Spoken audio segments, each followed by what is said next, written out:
because our families didn't have any such records, so we wanted to hand something down to our kids and grandkids. And also, this is a significant year, 50th anniversary of their marriage, so it's a good time Of our marriage. Yes,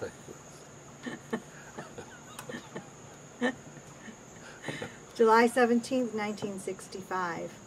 Dad was out suntanning himself so he could look great in his white tuxedo, and I was picking up 33 bottles of cheap white wine at Kroger from different stores to have enough for our reception. And just so you know, I will not interchange with you too much, okay. because then my voice will kind of supersede. Yeah, supersede. So, okay. So I'll ask questions, but then I'll let you answer, and then Okay. I'll maybe ask another question and let you answer. So. Okay, good. Yeah. So talk more about your wedding reception on that day. What was it like? For one thing, it was small. We were paying for it ourselves. We had, what, 40 people? No, we had 85. It sounds like 40. No, no children. Our own siblings did not bring their children, our nieces and nephews, to the reception. But we had one cousin from Jackson, Michigan, who brought all 4 of his kids. Jack Mano. Anyway. And do I remember something about a malfunction in the basement with a hot water heater or something like that? That was a party later on at our first home on Rutherford. We did a wedding reception for Anne Marie and her hubby, and they couldn't afford a hall, so they came to our small house in Detroit, and we had this event in the basement, and there was a bar there. Uncle Carl was the bartender, and he didn't notice that the water heater behind him was overflowing, and well, there was a wall there to his, yeah. In any case, he didn't tell us at all. He just went upstairs and got his boots on. Came back down and kept serving. He thought he was sloshing the drinks too much. We had it was a nice Knotty Pine basement. Oh, yes. We had a ping pong table there, which we took down for the reception. But I think we had 65 people in our basement, which was a lot. We had a coat rack and hangers in an upstairs bedroom where everybody hung their coats. A ladder here and a ladder there, and a pipe here, and they would use that as the coat rack. Yes. And I seem to remember there was an aunt who got sauced in the basement or something like that, or. I wouldn't use the word like sauced. I'd say smashed. She was from Jackson, and she was a story, and we'll do a tape separately on Aunt Madeline. Aunt Madeline someday. Madeline. Yeah, she was my uncle's wife, and my uncle had passed away earlier, and she brought her boyfriend Peter Nagy with her. We all used to call him Little Peter.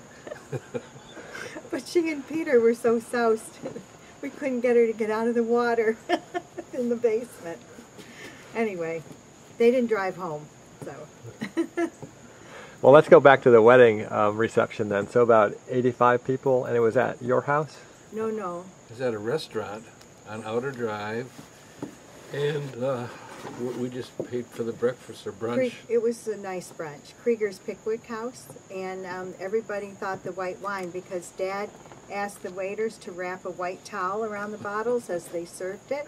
It looked so fancy. And his sister-in-law, Jack's wife, Nancy, I thought, she says, this is the best champagne I've ever tasted, so I guess it's all in the mind sometimes. I think the wine was like $3 a bottle, or maybe even cheaper, I don't remember. But we had a mass at St. Bridget Church, where I belong, and Aunt Caroline was my maid of honor, and Dad's sister and my sister Anne Marie and Aunt Kathy were the 2 other bridesmaids, and then he had... I had my childhood friend since age 5, Claire Carney, was my best man. My brother Jack was in the wedding party, and a college friend from University of Detroit, Floyd Kaczarski, was also standing up. We're in touch, of course, with all these people. even now 50 years later.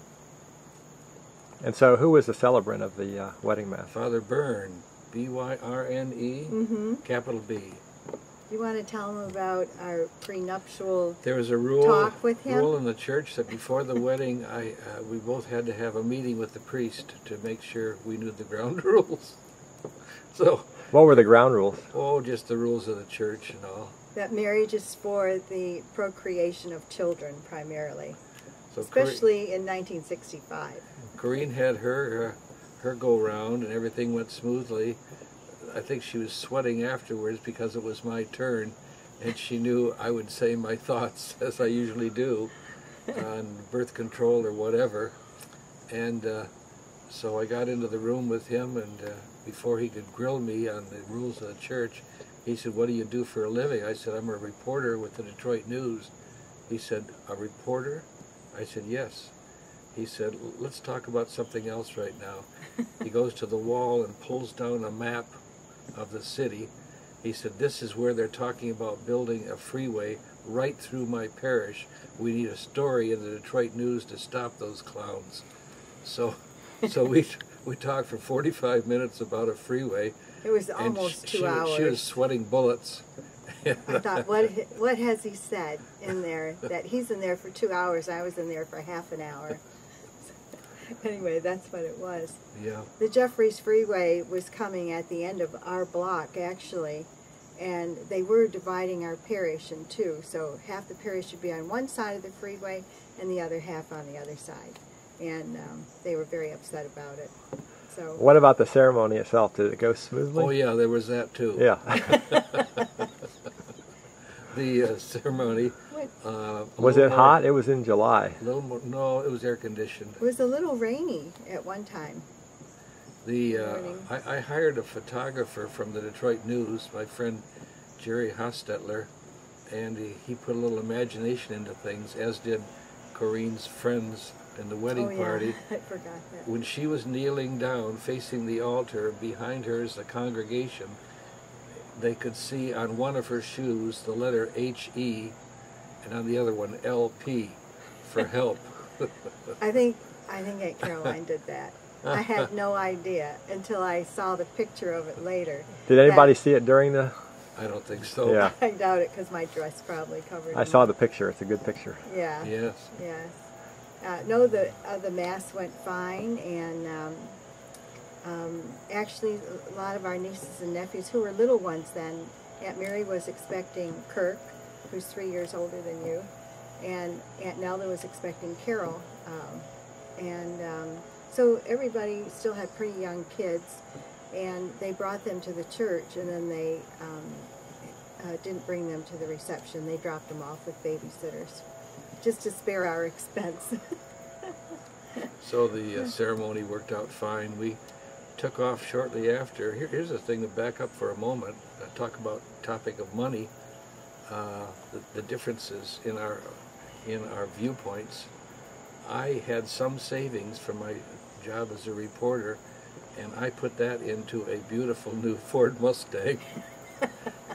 Corrine had some savings from her administrative position at an insurance agency, and she put that toward the unwise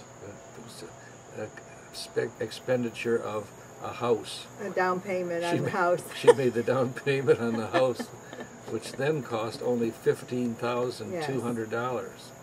So that shows you whose judgment was wise. It was the one who bought the Mustang. We also, many of our friends and some of our family had already moved to the suburbs because Detroit was having a racial problem, I guess you might say. But we decided we wanted to live in the city and, be part of that experience. So we bought a home for $15,000, and we sold it 4 years later for, I think it might have been 19. But anyway. This little problem in the city she referred to resulted later in 1967 in a tank rolling down our street, which we hadn't put in the purchase agreement for the house.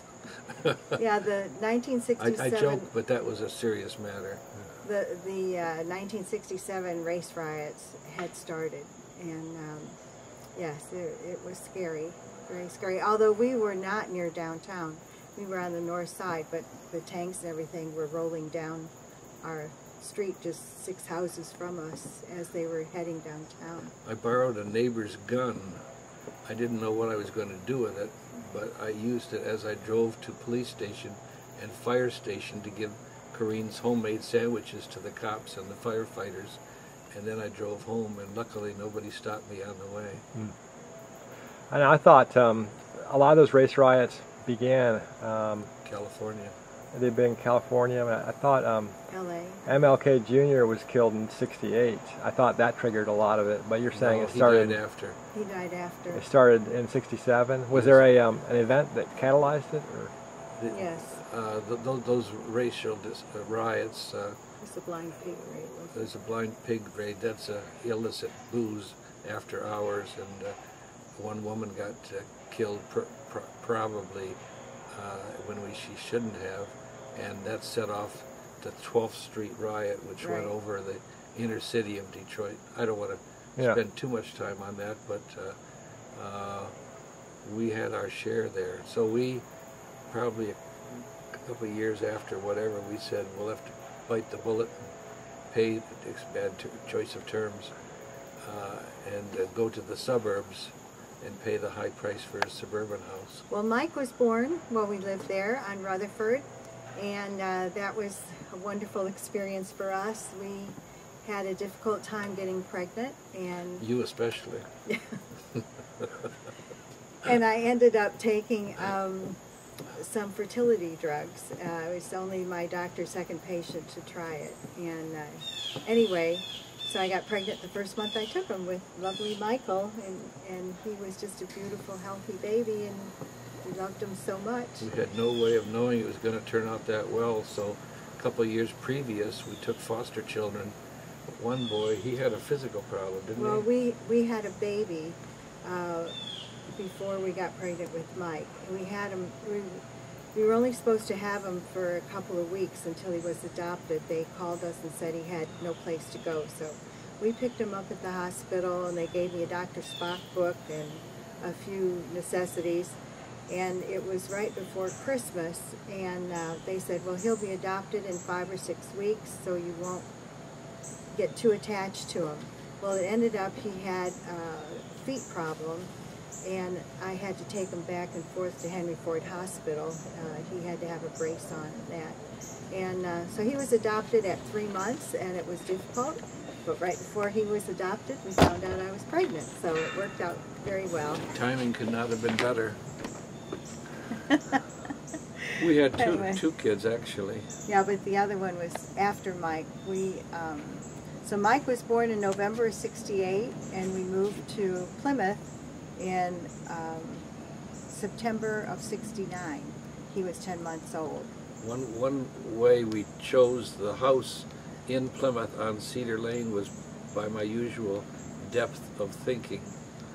I saw on the street we were interested in a basketball hoop facing the street.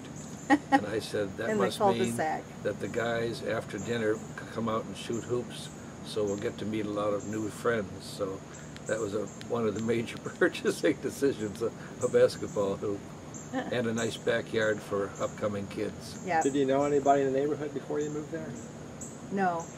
The way we chose Plymouth, another fluke, we got to get to the cop matter too, on the matter of meeting Corinne. But I was at my desk at Ford. I had loaned cars to news media to get them to write good things about Fords, and one of them was lost. I got a call from a policeman in Plymouth, Michigan, saying, is car number such and such your property at Ford? I said, yeah, it's missing. So he said, we're here in Plymouth. I said, where's Plymouth? He says, oh, it's about 15, 20 miles from Detroit. I said, oh, what's it like there? I'm typing notes for work, asking him about this new city. He said, it's really family-oriented, really pleasant, and it's a nice place to be. I said, we'll be out there tonight. So we went out and we were sold on this wonderful atmosphere in Plymouth, Michigan. Proved out to be so helpful to our family. A lot of young families and people we still keep in touch with. Of course, the Zajaks and the Shokuskis. She was a teacher at Good Counsel. Sackstetters, people next door, Tim and Tony, or what? Yes, Cruz. And across the street, there lived an electrician and his wife, Sandy and Tom, and they Burroughs. had 2 kids, the Burrows. And he used to make fun of the way that Dad fixed things. He said you either had to use tape Or oil. or oil. I don't know. But in any event, we had a nice neighborhood and it was a lot of fun. Still, and you had not lived there before and you didn't know anybody. It must have been a little bit difficult at the beginning.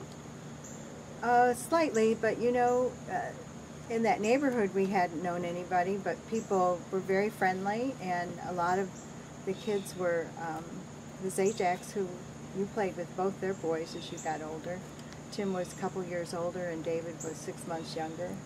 And it was just a nice neighborhood.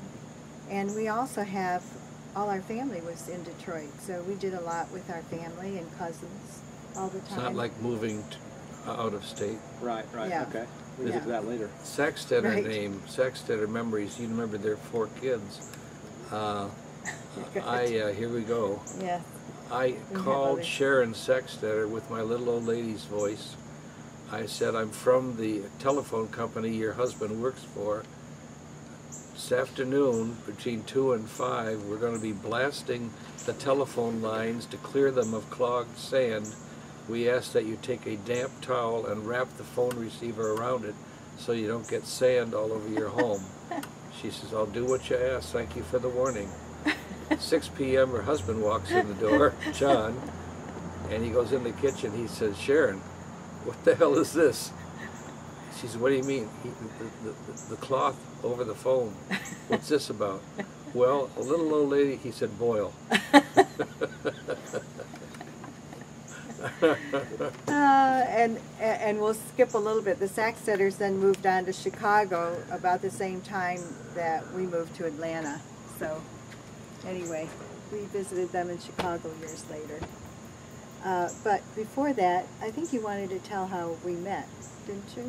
Yes, that you could call that a fluke or a work of God.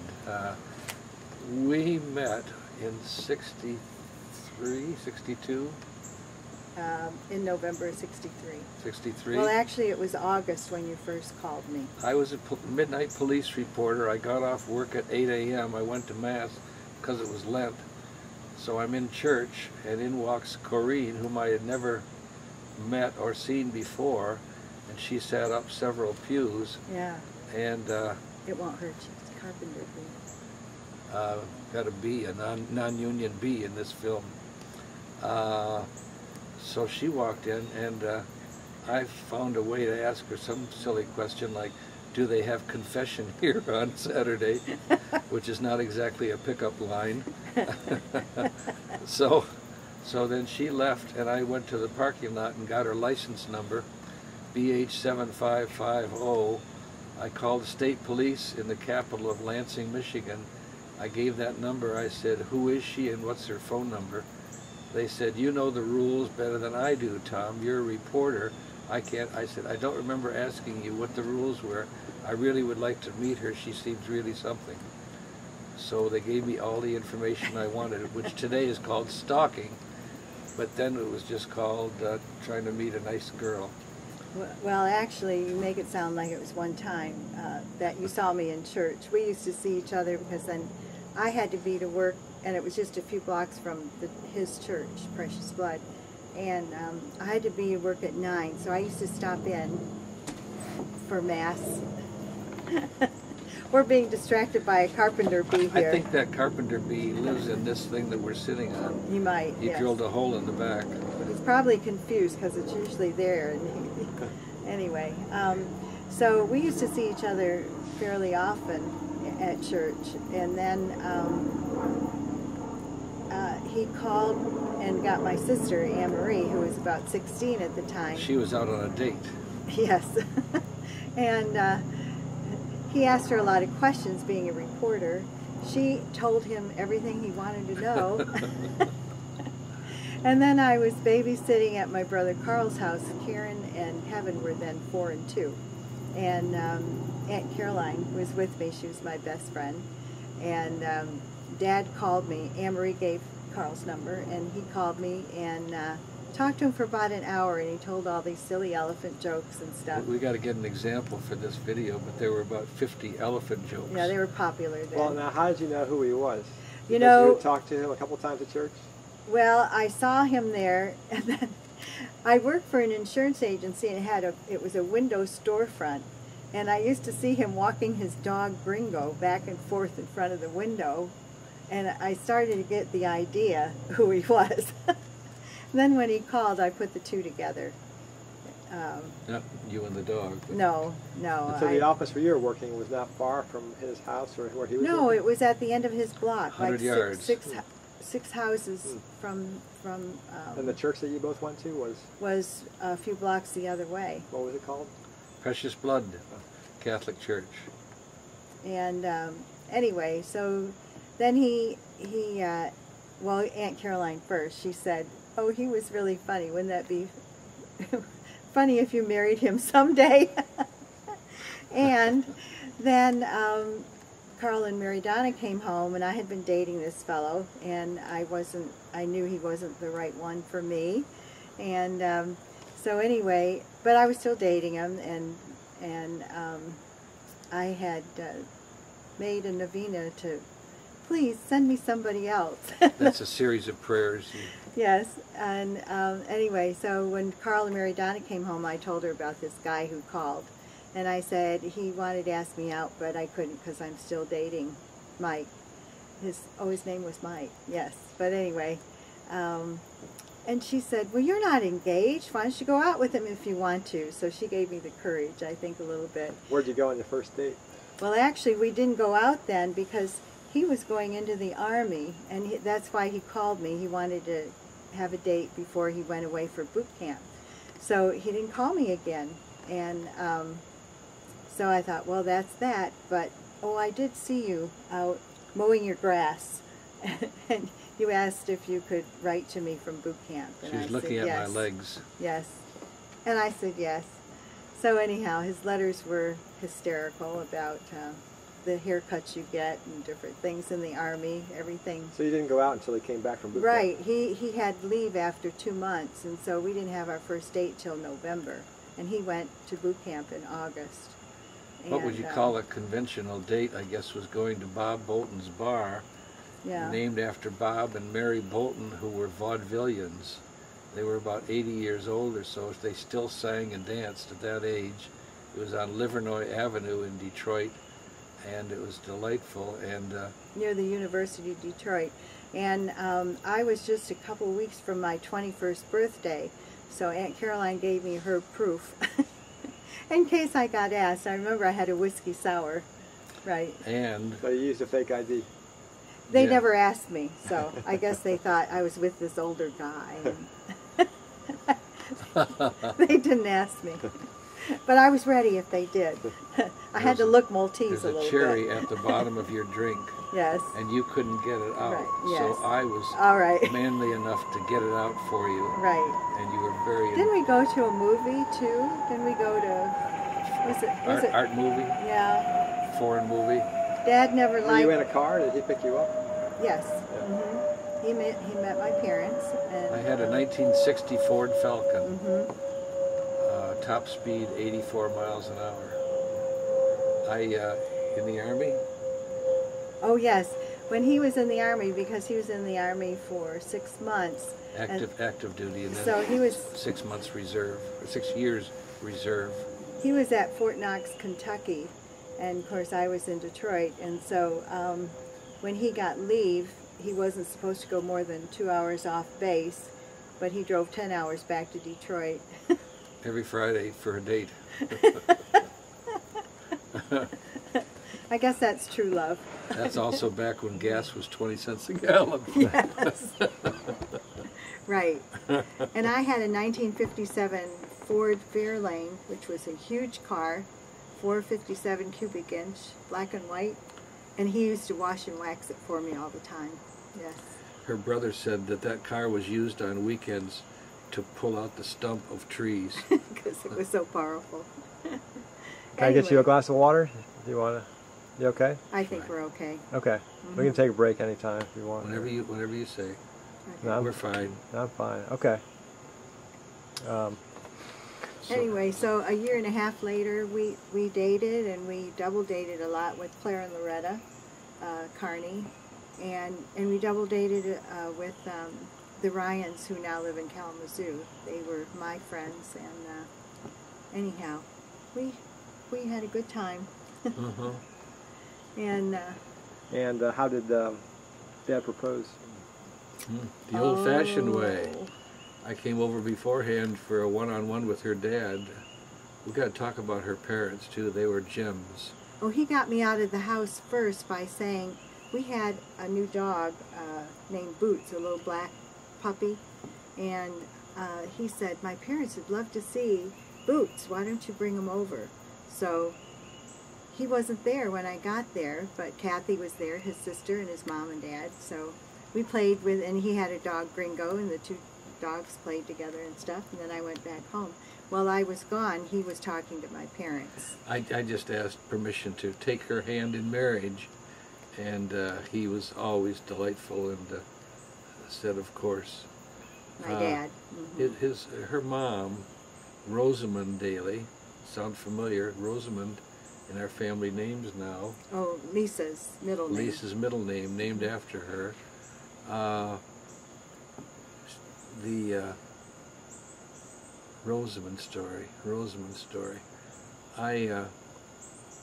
were you doing, the egg sandwich? I told her she made the best egg sandwiches in the world. I asked her once, I said, you have mass cards you give someone if they've lost someone. I said, I would like to buy a mass card from you. She said, you don't buy a mass card, you make an offering. I said, well, I'd like to offer $1. She says, you will offer $5. So that was how I got the mass cards from Mrs. Daly. Oh, this is something, when Dad and I were dating, there was a terrible snowstorm. And of course, I worked not far from his house, and I couldn't get home. The roads were impassable.